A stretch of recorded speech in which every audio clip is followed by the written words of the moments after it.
Salve a tutti, vediamo ora di capire che cosa sono i numeri complessi. Quindi, se noi sommiamo un numero reale ad un numero immaginario, troviamo un numero che non è né reale né immaginario. Sarà appunto un numero dell'insieme dei numeri complessi che si indica con questo simbolo. Quindi sarà un numero complesso z della forma a più b, dove a e b sono numeri reali e i è l'unità immaginaria definita da i al quadrato uguale a meno 1. Quindi notiamo che questo è l'asse dei numeri reali, asse reale, dove abbiamo i numeri reali che sono quelli a cui siamo più abituati. Questo è l'asse immaginario, dove abbiamo i numeri immaginari che sono il prodotto di un numero reale con i. Quindi c'è i, 2i, ma anche un mezzo i ad esempio. E poi è notare che lo 0 è in comune tra i numeri reali e i numeri immaginari, perché 0 può essere pensato come 0i. E poi abbiamo bisogno di tutto il piano per rappresentare invece i numeri complessi, come ad esempio 4 più 2i, meno 2 più 5i, meno 3 meno 2i, 3 meno i.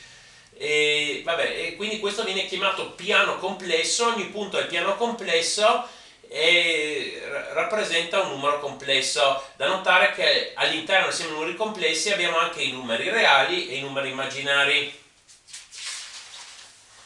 Se ho un numero complesso a più b, posso definire parte reale di questo numero z, parte reale di z è questo a, e la parte immaginaria di z è b, senza la i, solo il numero reale che moltiplica i. Quindi abbiamo questi a e b, sono parte reale e parte immaginaria di z. Poi possiamo definire anche il modulo di z o valore assoluto di z.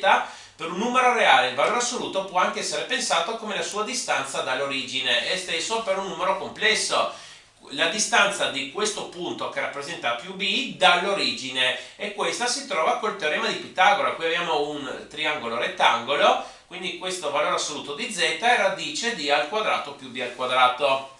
Poi abbiamo ancora questo un altro concetto. Allora, se abbiamo un numero complesso z è a più b, questo si segna su con la linea, il suo complesso coniugato è il numero complesso e si ottiene dal precedente cambiando di segno la parte immaginaria, soltanto la parte immaginaria si cambia di segno. E poi vediamo più avanti perché è importante. Adesso vediamo questo esempio di questo numero complesso z che è 3 meno 4i, calcoliamo il valore assoluto, è radice di 3 al quadrato più meno 4 al quadrato, viene radice di 25, 5, e il complesso coniugato di 3 meno 4i è 3 più 4i, cambiato il segno soltanto alla parte immaginaria.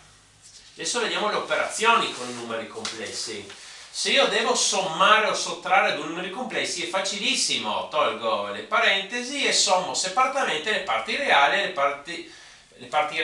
parti immaginarie. Qui trovo meno 2, meno i. Se devo moltiplicare termine a termine, questo con questo, questo con questo, questo con questo, questo con questo.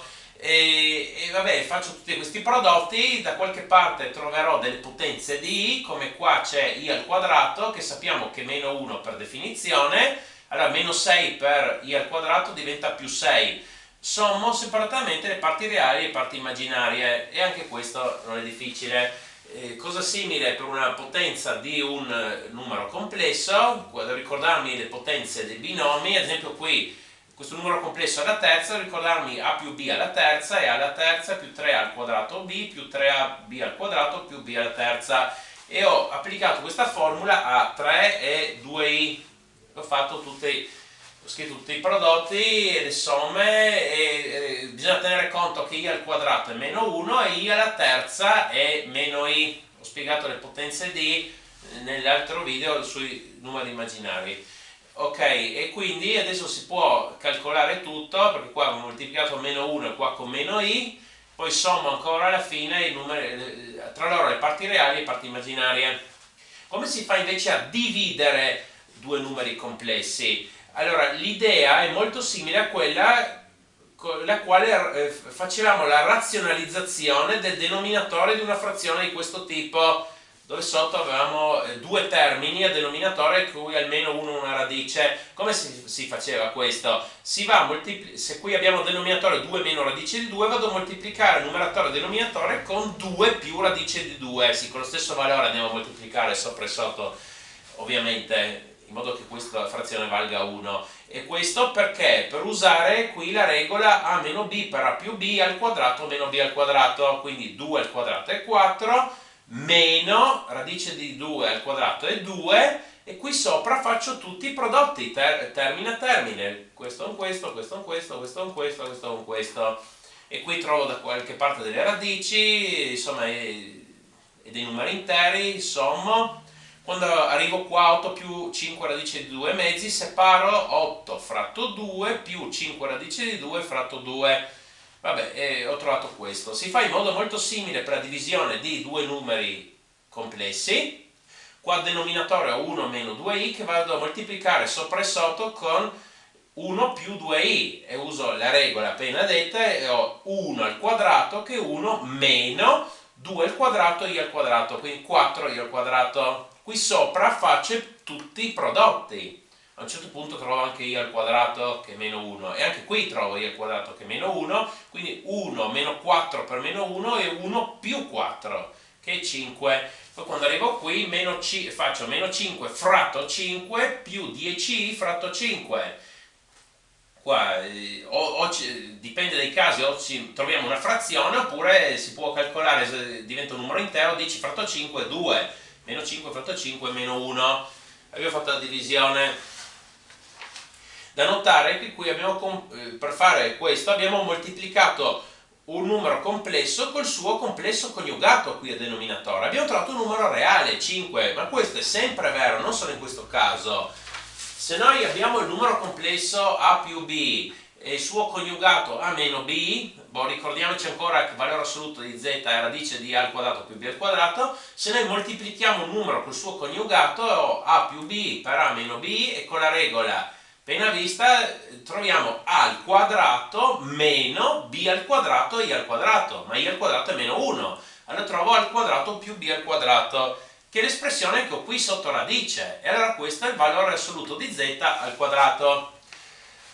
Con i numeri complessi posso risolvere qualsiasi equazione di secondo grado, anche quelle con discriminante delta negativo. Allora qui uso la formula meno b meno meno 4 è 4, più o meno radice b al quadrato 16, meno 4 per 1 per 13 è meno 52, fratto 2a, quindi 2 per 1 è 2. Qua se faccio sottrazione trovo meno 36, radice di meno 36 sarà 6i, e qui faccio ancora 4 fratto 2 più o meno 6i fratto 2, e trovo 2 più o meno 3i. Quindi le soluzioni complesse di questo polinomio sono 2 meno 3i e 2 più 3i. Notiamo che una è il coniugato complesso dell'altra, ma questo non succede solo qui, succede in generale. C'è proprio una regola che se il polinomio ha coefficienti reali, allora se ha una soluzione complessa, anche il coniugato complesso di quella soluzione è 0 di quel polinomio. Quindi i zeri complessi del polinomio vanno sempre a coppie. E una conseguenza di questa è che se abbiamo un polinomio di grado dispari, allora avrà almeno uno zero reale.